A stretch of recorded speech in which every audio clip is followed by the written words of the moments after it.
Hello everyone, this is CJNovo992 and today we're back for another brand new video, and today's video is here fresh off yesterday's upload discussing the 5th summer sign-in already, people, and we're still barely into June. But for now we're going to park all the transfer discussion, the rumours, breakdowns. We're going to park that bus right there, which is very, very ironic, people, because the topic we're here to discuss is Rangers SPFL fixtures, and the first one is against Kilmarnock. Now, I think the best way to do this, ladies and gentlemen, is just chuck this right up like this, and then we can just kind of go through it and discuss it and do our things. You know what I'm saying? Let me get tucked in, and I will start off with the first 4 fixtures of the old SPFL season. But if you don't mind me being a little bit cheeky before we get into the actual video, it's just all for a great cause. I am playing tomorrow in a charity match with my team, the Scottish YouTubers, with like the Marley 13s and a lot of YouTubers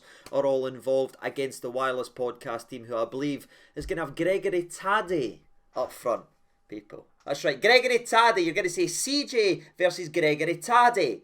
That will be very, very interesting to see, but it's all for a great cause as we're raising money for Glasgow's Children's Hospital. There's some stuff going on beforehand. There's a really big event, a lot of time and a lot of efforts went into it. There's a lot of stuff for kids there as well, face painting, mascots, games and that to play. The actual event starts at 1. If you want, I'll have it in the background so you can be able to see what I'm talking about here. But I just wanted to mention it very, very briefly in today's video because we're trying to raise as much as we can to help, obviously, a fantastic charity organisation. And I can't guarantee you the standard in the old football, but the boys have worked really hard. We're going to have the likes of Sam Wardrobe and everything in our team as well, so we're definitely going to go all out there and try to entertain you. But if you want to be involved, if you want a wee bit of football tomorrow or a wee family day and everything, because there's going to be stalls there, you can go ahead and do your thing right there, and hopefully we see you tomorrow. I'll leave a link in the description if you want to buy your ticket. Again, all the money is going to charity. We're not taking anything for it. We're not getting paid none for it or anything like that, so it's all going to the charity. So I'll hopefully see a lot of you there, and we can rep the nation and hopefully have a bit of a laugh in that as well. That would be sensational. But I know you're here for the SPFL fixtures. I do apologise about that.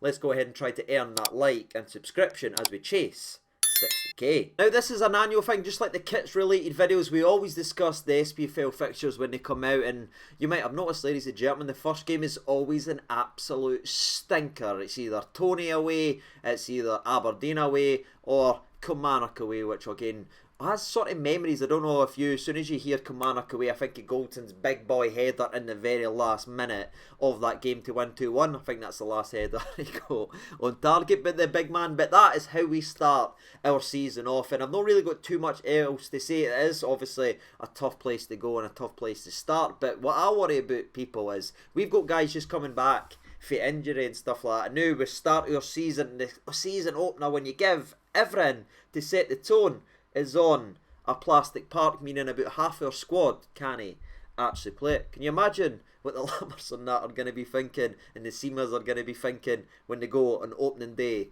and play on that? Aye, let's make sure there's no any return clauses. But to round off the rest of the fixtures, we of course have Livingston. You knew Livingston was going to be near the start for Rangers. We love an early game versus Livy to really test the players physically, let them see what they're going to be playing week in and week out before going up to Dingwall, playing Ross County, where Jordan White, I'm sure, will once again turn into Zlatan Ibrahimovic every single time he sees the Rangers shirt. And to finish it off, the most eye-watering, mouth-watering, whatever watering you want to say fixture of the opening photo is, of course, the game at Ibrox versus Celtic. And aye, people, I don't know how you feel about that but for me, that's about the easiest 12 points you want to start the season with. I'm kidding. I'm not going to sit here and be biased and arrogant or anything like that, or be stupid in today's video. I always try to make videos fair and balanced, and I always give you my thoughts and opinion. There's obviously a really, really difficult game in there, and that will probably tell us how the season's actually going to go. That result, that game there, will let us know everything we need to know early doors about Rangers this season, and that fixture is obviously Ross County away. But now we're going to change the graphic like magic. But people, and aye, as you can see for September, that is a massive month in my personal opinion, all jokes and all that side. You have Celtic, you have the likes of St Johnstone, the Motherwells, the Aberdeens, but it is 3 home games out there, and I think if you take maximum points right there, you could be having a very successful season. So aye, keep an eye on September. Not only does it always bring that fantastically catchy song, it could bring us a massive indicator of what we're going to be this season. I've not really got too much to say about October and November, if I'm being brutally honest with you people, because again, they're kind of the standard what you're expecting when you play in the SPFL. The only thing I would say is we play both clubs on October, so you know what that means. Fashion Sakala is going to be player of the month in October. That boy loves to play against Edinburgh sides. But I want to talk about December, people, because December is always the month that I seemingly rant and have my frustrations on, and it's why we sort of do this video in a bit more longer format, because to me, December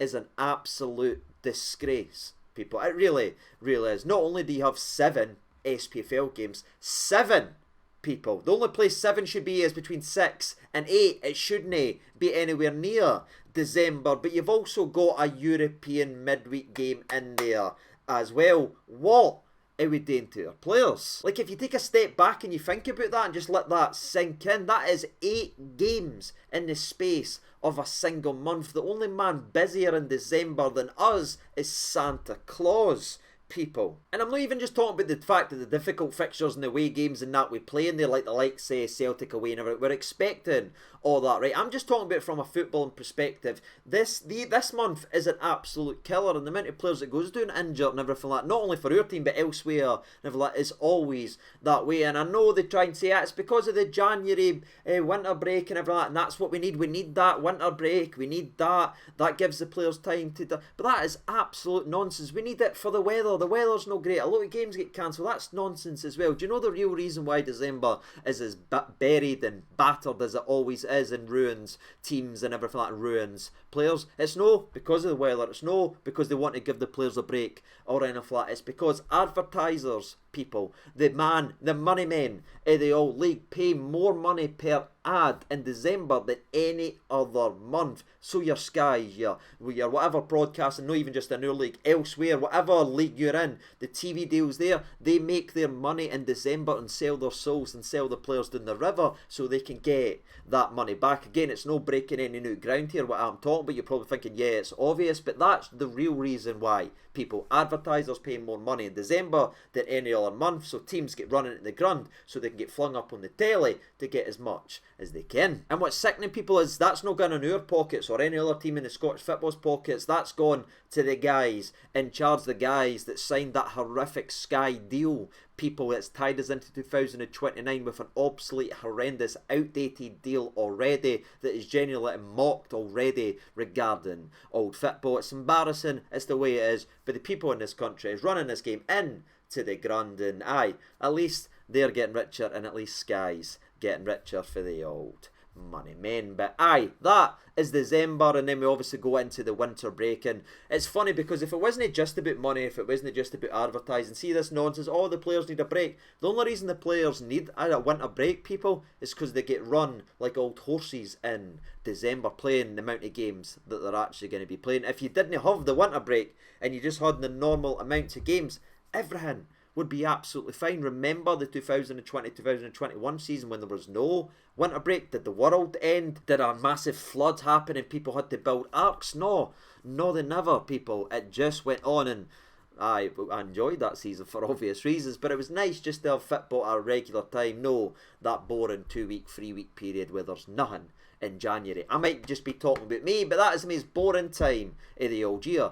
How do you feel about the old December and January? For me, it's a disgrace. But as we mentioned, obviously September being such an important month regarding fixtures, and to be fair, we know every month is. I'm just talking about in terms of the prestige of the games and how difficult the games are, and the away games mixed with European games, etc, etc. But I do think December is obviously by far the most difficult month, and aye, that makes and breaks seasons and titles and whatever you want, because there is some tasty home games in there, I should say, sorry, with St Mirren, Dundee and Ross County, which all should be won, if we're being honest with you, and won comfortably, especially if this team can be what we hope it can be this season. But it's the away games, it's the quick games in succession, it's the mix with the European game, that'll tell us a lot about our squads. Because to me, you didn't get much more difficult months than Motherwell away, Hibs away, Hearts away and Celtic away all in the same month. That there is crazy, and the fact that it is crammed in the busiest month, aye, is a difficult test, but it's a test obviously you need to be able to go and pass it if you want to lift things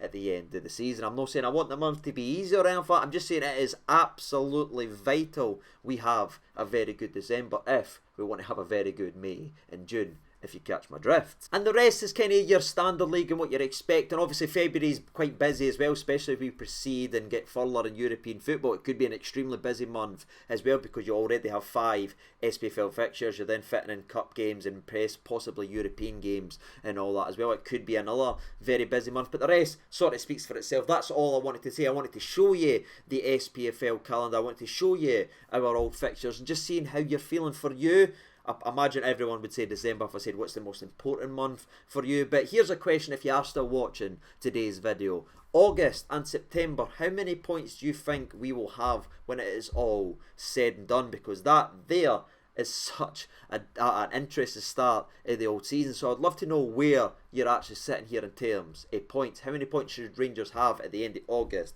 and September, leading us up and beginning the battle to December? I might have joked about it, but I think there's a real possibility we win every game but draw with like the Ross County, or maybe the last game of Ersley's Aberdeen at home. It'll be something stupid like that. It's just the way it seemingly goes, but I'll keep everything positive for a clean sweep. That would be absolutely glorious, and glorious is what we hope to actually see. But that's it, ladies and gentlemen. The annual SPFL reaction list is here. Good games, difficult months. It'll be an interesting test, but that's all I've got to say regarding the video. And until next time, which you should be seeing me pretty soon if I'm honest with you, not only with a career mode on Sunday, but another Rangers rumour very, very soon. And I look forward to speaking to you about that. But until next time, I've been CJ92. Thank you so much for watching. All the best, and bye-bye.